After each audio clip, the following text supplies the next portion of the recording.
നമസ്കാരം. ഇത് ഒരു തമാശ പടമാണ്. ഇതിൻ്റെ അകത്ത്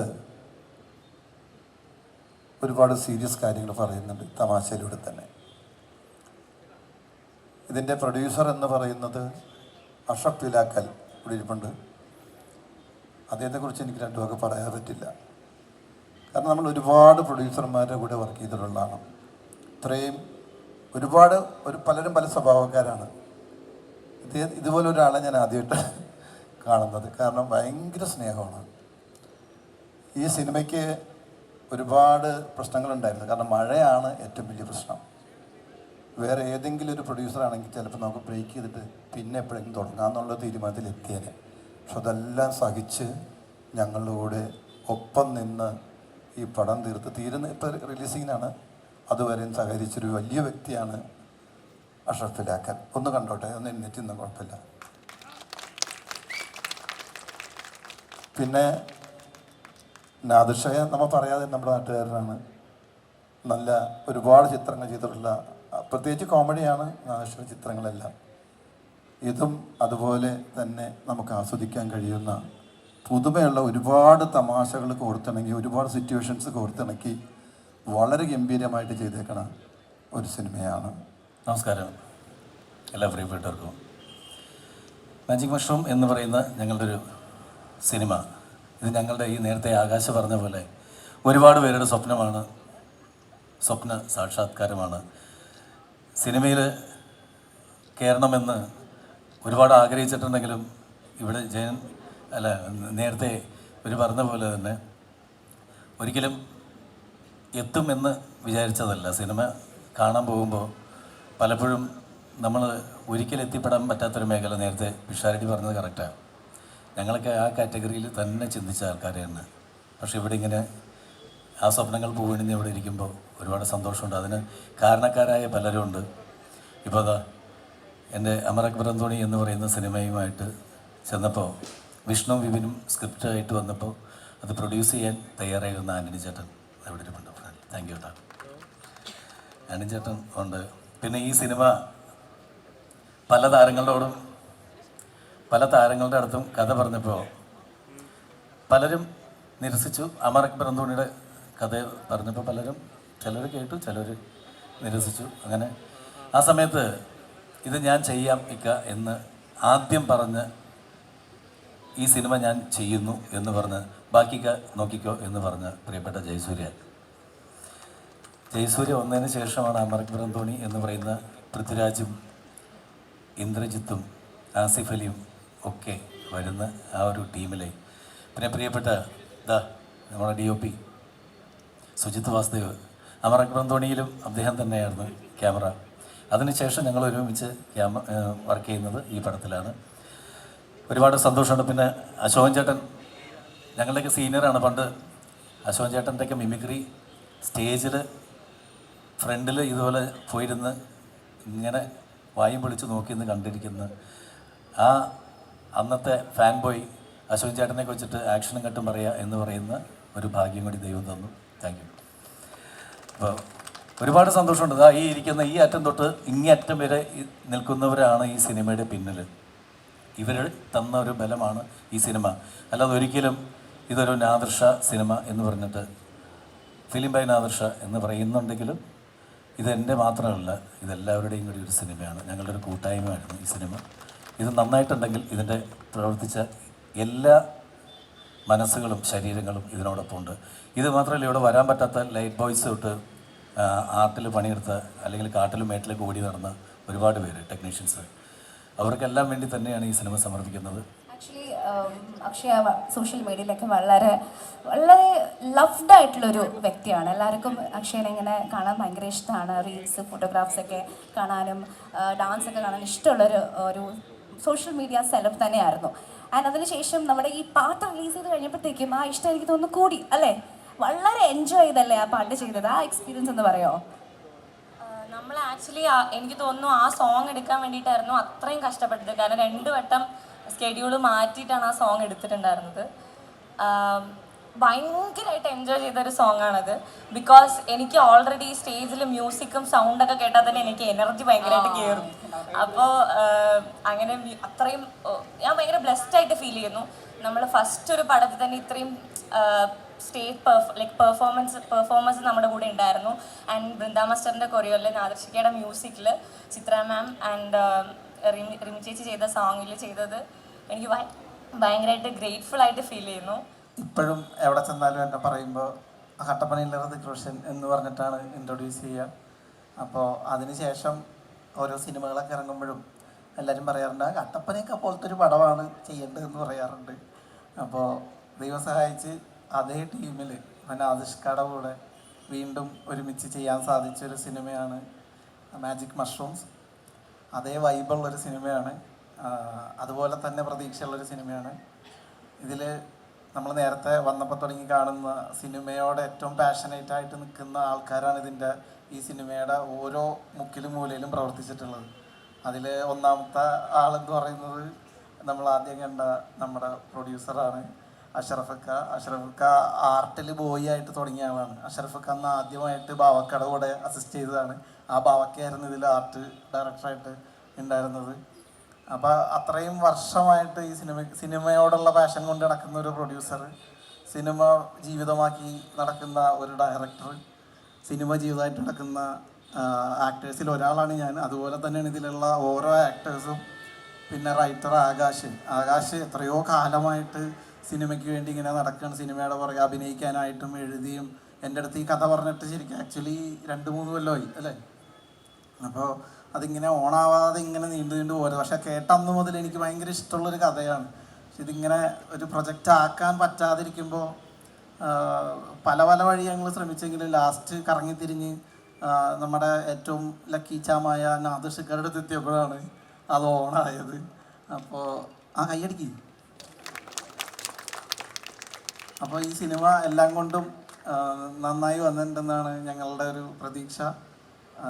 ഒരുപാട് പേർക്ക് ജീവിതം ആണ് ഈ സിനിമ. ഇത് നന്നാവണം. നിങ്ങളെല്ലാവരും അനുഗ്രഹിക്കണം, പ്രോത്സാഹിപ്പിക്കണം. അല്ല അവൻ അപ്പുറത്തേക്കട്ടെ,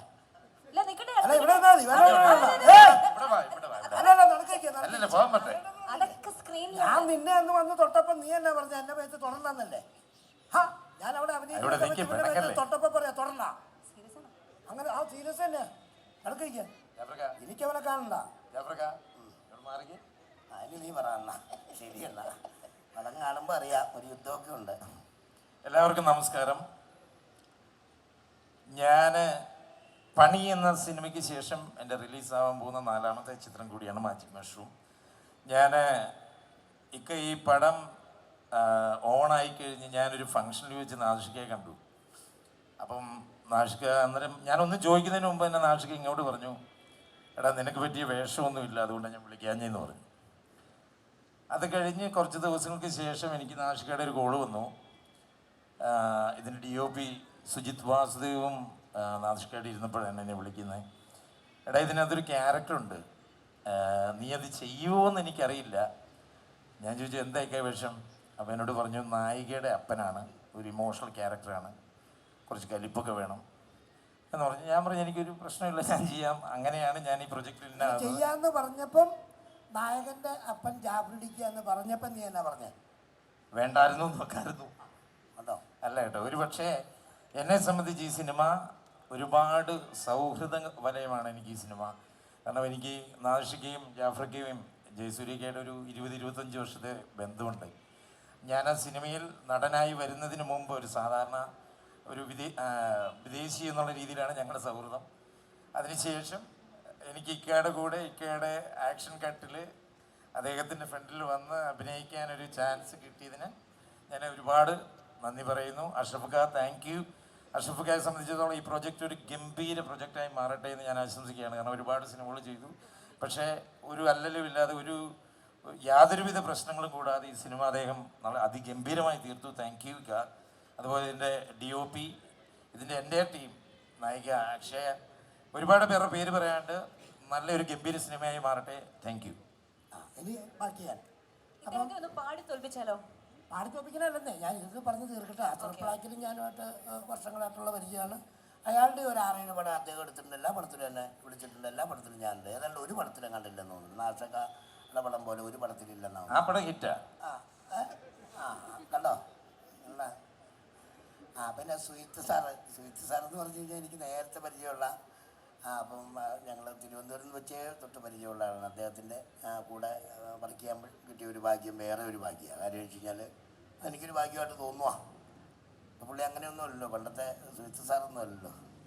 എന്തായാലും എൻ്റെ മുമ്പിൽ ഒത്തിരി പേര് ഇരിപ്പുണ്ട്. എനിക്ക് എല്ലാവരും എടുത്തു പറയാൻ പറ്റില്ല. ആൽബിൻ സാർ ഇരിപ്പുണ്ട്, അഭിനയിച്ച ആൾക്കാരൊക്കെ ഇരിപ്പുണ്ട്. എന്തായാലും ഞങ്ങളുടെ സിനിമ ഇറങ്ങുമ്പോൾ അതൊന്ന് എല്ലാവരും തിയേറ്ററിൽ ചെന്ന് കാണണം, അതൊന്ന് വിജയിപ്പിക്കണമെന്ന് മാത്രമേ പറയാനുള്ളൂ. വേറെ ഒന്നും പറയാനില്ല. നമുക്ക് ചുമ്മാ ഇങ്ങനെ പറഞ്ഞുകൊണ്ടിരിക്കാം.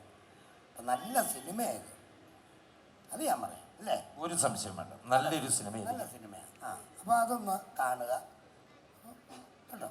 ഓക്കെ, താങ്ക് യു ജാഫ്രക്ക. പാട്ടൊന്നും പാടില്ല.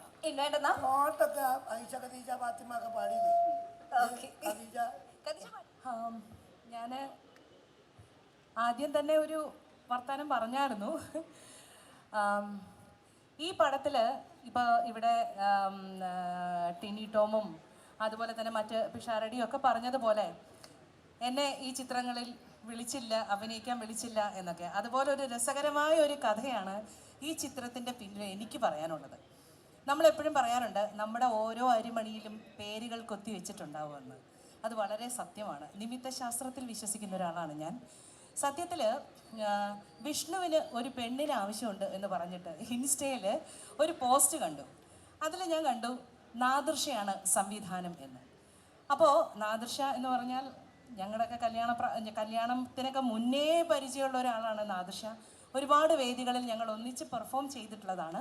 ഒരുപാട് അഭേദ്യമായ ഒരു ബന്ധമുള്ള ഒരാളാണ് നാദിർഷ. നേരത്തെ പറഞ്ഞ പോലെ സൗഹൃദങ്ങളെ എപ്പോഴും വിളിക്കുകയോ അല്ലെങ്കിൽ എപ്പോൾ കാണുമ്പോഴും മറ്റേ പഞ്ചാര വാക്കുകൾ പറയുന്ന ഒരാളെ അല്ല. പക്ഷേ ആ സൗഹൃദങ്ങൾ എപ്പോൾ വിളിച്ചാലും ഒരു അപരിചിത പോലെയല്ല, വളരെ കുറേ കാലം സംസാരിച്ചുകൊണ്ടിരിക്കുന്ന ഒരാളുടെ പോലെയാണ് നാദി സംസാരിക്കാറ്. മനീഷ പറയും എന്താണ് വിശേഷം, നമ്മൾ അങ്ങോട്ട് ഇൻട്രൊഡ്യൂസ് ചെയ്യാൻ നിൽക്കുകയായിരിക്കും. ഞാൻ മനീഷയാണ് എന്നൊക്കെ. പക്ഷേ നമ്മൾ വിളിക്കുമ്പോൾ തന്നെ മനീഷ പറയൂ എന്ന് പറഞ്ഞിട്ടാണ് നാദി സംസാരിക്കാറ്. അപ്പോൾ നാദി എടുത്ത് ഞാൻ പറഞ്ഞു, നാദി ഇത്ര പടം നാദി ചെയ്തു, ഒരു പടത്തിൽ എനിക്കൊരു വേഷം തരുമോ? ഞാനൊരു 17ഓളം ചിത്രങ്ങൾ അഭിനയിച്ചിട്ടുണ്ട്. അതിൽ ഈ പറഞ്ഞതുപോലെ ചെറിയ ക്യാരക്ടേഴ്സ് ആണെങ്കിലും ഇമ്പോർട്ടൻസ് ഉള്ള ക്യാരക്ടേഴ്സ് ആയിരുന്നു. അപ്പോൾ നാദിർഷേനെ പറഞ്ഞപ്പോൾ എന്തെങ്കിലും ഒരു വേഷം എന്ന് പറഞ്ഞപ്പോൾ നാദിർഷേൻ്റെ അടുത്ത് പറഞ്ഞത് എന്താണെന്ന് വെച്ചാൽ, അയ്യോ ഇതിനകത്ത് എല്ലാ കാസ്റ്റിങ്ങും ഒക്കെ കൺഫേം ആയായിരുന്നു, നോക്കട്ടെ എന്തെങ്കിലും ഉണ്ടെങ്കിൽ ഞാൻ വിളിക്കാം. പിറ്റേ ദിവസം എന്നെ നാദിർഷ വിളിച്ചു. അപ്പോഴും എനിക്ക് ഒരു ഹോപ്പും ഉണ്ടായിരുന്നില്ല, എന്തെങ്കിലും ചെറിയ 1-2 സീനിൽ വന്നു പോകുന്ന വേഷമായിരിക്കുമെന്ന്. പക്ഷെ അപ്പോൾ നാദി എൻ്റെ അടുത്ത് പറഞ്ഞു, മനീഷ വളരെ നല്ലൊരു വേഷമാണിത്, ബിന്ദു പണിക്കർ ചേച്ചിക്ക് വേണ്ടി വെച്ചിരുന്നൊരു വേഷമാണ്. അതിൻ്റെ സ്ക്രിപ്റ്റ് റൈറ്ററിൻ്റെ മനസ്സിൽ ബിന്ദു ചേച്ചിയുടെ ഒരു രൂപമായിരുന്നു ഉണ്ടായിരുന്നത്. അപ്പോൾ ഇവർ അങ്ങനെയാണ് മുന്നോട്ട് പോയിക്കൊണ്ടിരുന്നത്. പക്ഷേ എന്തൊക്കെയോ ടെക്നിക്കൽ എറേഴ്സ് കാരണം ബിന്ദു ചേച്ചിക്ക്, അത് എൻ്റെ ഭാഗ്യം, ദൈവാനുഗ്രഹം എനിക്കാണ് അന്നുണ്ടായത്, ബിന്ദു ചേച്ചിക്ക് ഈ പടത്തിൽ വന്ന് അഭിനയിക്കാനുള്ളൊരു അവസരം ഉണ്ടായില്ല. അപ്പോൾ നാദി പറഞ്ഞു, ഇത് ബിന്ദു പണിക്കറിന് വേണ്ടി വെച്ചിരിക്കുന്ന വേഷമാണ്, മനീഷ നീ ഉത്തരവാദിത്വത്തോടു കൂടി വന്ന് ചെയ്യാമെങ്കിൽ തീർച്ചയായിട്ടും ഈ പടത്തിൽ ജോയിൻ ചെയ്യണമെന്ന്. എനിക്ക് വന്നൊരു സന്തോഷം. നായികയുടെ അമ്മയായിട്ടാണ്, മുഴുനീള കഥാപാത്രമാണ്, പോസ്റ്ററിൽ പടം വരിക എന്നുള്ളതാണ് എൻ്റെ ജീവിതത്തിലെ ഏറ്റവും വലിയൊരു എന്താ പറയുക, എൻ്റെ ഒരു സ്വപ്നം എന്ന് പറയുന്നത്. അതുപോലത്തെ ഒരു ക്യാരക്ടറാണ് ഇതിനകത്ത് നാദിർഷ എനിക്ക് വെച്ച് നീട്ടിയത്. അത് മാത്രമല്ല അഷ്റഫ് ജിയും നാദിർഷയും എനിക്ക് തന്നൊരു സപ്പോർട്ട്. കാരണം സുജിത്ത് വാസുദേവം ഉറപ്പായിട്ടും, കാരണം ഈ ഒരു ഡിസ്കഷൻ അവിടെ വന്നപ്പോൾ എന്തുകൊണ്ട് മനീഷയെ ഇതിലേക്ക് കാസ്റ്റ് ചെയ്തുകൂടാ എന്നുള്ളൊരു ഇത് വന്നപ്പോൾ വളരെ ബോൾഡായിട്ട് എനിക്ക് പൂർണ്ണ വിശ്വാസമുണ്ട് എന്ന് പറഞ്ഞ് എന്നെ ഈ ക്യാരക്ടർ ഏൽപ്പിച്ചു തന്ന ഒരാളാണ് നാദിർഷ. അപ്പോൾ തീർച്ചയായിട്ടും 2026 ഇറങ്ങുന്ന ഈ ഒരു ചിത്രത്തിൽ മനീഷ എന്ന് പറയുന്ന ഒരു ആക്ട്രസിന് കിട്ടുന്ന വലിയൊരു അംഗീകാരം കൂടിയാണ് മാജിക് മഷ്റൂം എന്ന് പറയുന്ന പടം. അപ്പോൾ തീർച്ചയായിട്ടും നിങ്ങളെല്ലാവരും ഇത് വന്ന് കാണണം.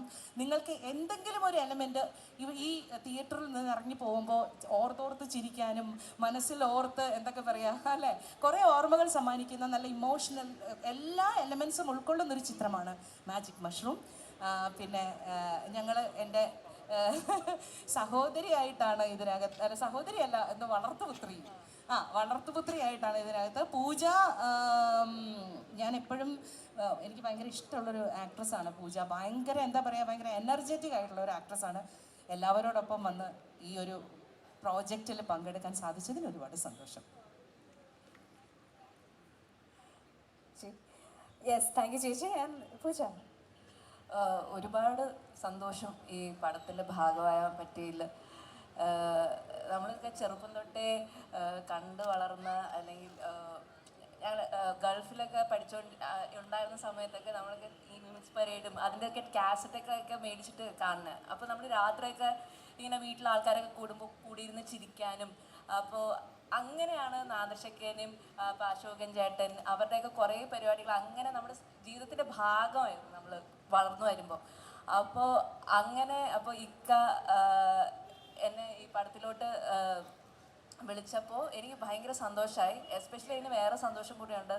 ഇവിടെ നമ്മൾ ഒത്തിരി സൗഹൃദങ്ങളുടെ കഥ കേട്ടു. അപ്പോൾ എനിക്ക് ആകാശ് അങ്ങനെയാണ്. ഞാൻ എൻ്റെ ജൂനിയറായിട്ട് ഡ്രാമ സ്കൂളിൽ കണ്ട ഒരു കുട്ടിയാണ് ആകാശ്.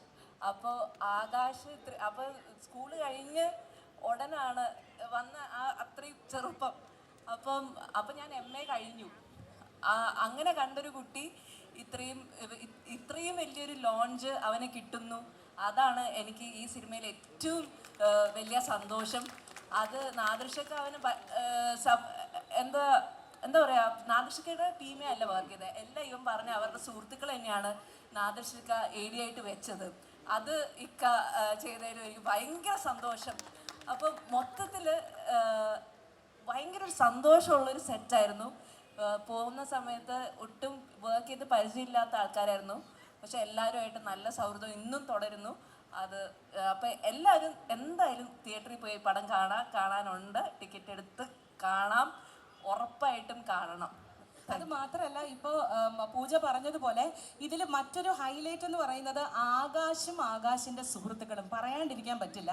കാരണം എന്താ വെച്ചാൽ ആകാശ് പറഞ്ഞതുപോലെ ആകാശം മാത്രമല്ല, പിന്നിൽ ഒരു 5 സുഹൃത്തുക്കളും കൂടി ഉണ്ട്. അവരുടെയും കൂടി കഠിനാധ്വാനത്തിൻ്റെ ഒരു ഫലം കൂടിയാണ് ഈ ഒരു ചിത്രം. പിന്നെ അഷറഫിക്കനെ പറഞ്ഞല്ലോ, ഭയങ്കര നല്ല മനസ്സുള്ളൊരു പ്രൊഡ്യൂസറാണ്. സാധാരണ പ്രൊഡ്യൂസേഴ്സ് എന്ന് പറയുമ്പോൾ അവരുടെ സാഹചര്യങ്ങൾ കൊണ്ടുകൂടി ആവാം, പക്ഷെ അതിനേക്കാളൊക്കെ അപ്പുറത്ത് എല്ലാ സാഹചര്യങ്ങളിലൂടെയും കടന്നു വന്ന ഒരാളായതുകൊണ്ട് എല്ലാ മനുഷ്യരുടെയും മാനസികാവസ്ഥ മനസ്സിലാക്കുന്ന ഒരു പ്രൊഡ്യൂസർ കൂടിയാണ് അഷറഫക്ക. ഇങ്ങനെ തന്നെ മുന്നോട്ട് ഇനിയും പോകട്ടെ.